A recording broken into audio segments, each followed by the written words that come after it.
ஸ்ரீ குருப்யோ நமஹ. எல்லாவற்றிலும் முதன்மை பெற்றிட இந்த அபிராமி அந்தாதி பாடலை பாட வேண்டும். வந்திப்பவர் உனைவானவர் தானவரானவர்கள்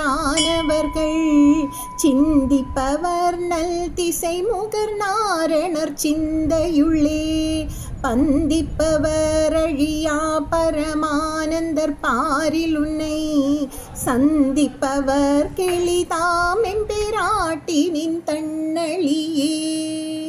இனி இதன் விளக்கத்தை பார்க்கலாம்.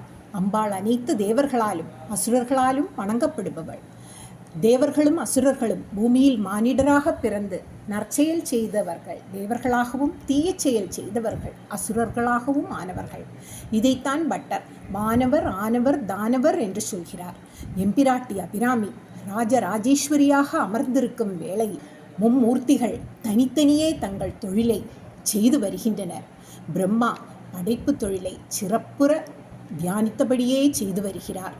நாராயணர் தியானித்தபடியே காக்கும் ரட்சித்தும் உள்ள தொழிலை சிறப்புற செய்து வருகிறார்.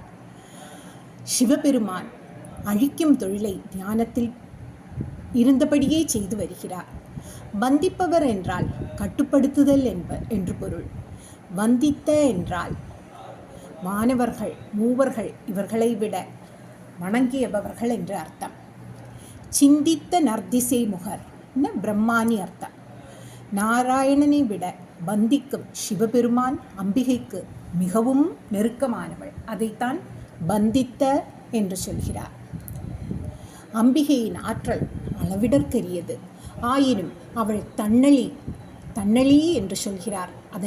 அதன் பொருள் அருட்பெரும் கருணை. அம்பாளின் கருணை சொல்ல முடியாதது. அம்பாள் அருள் பெற எந்த தகுதியும் வேண்டாம், பக்தி ஒன்றே போதும். ஸ்ரீ அபிராமி அம்மன் திருவடிகளே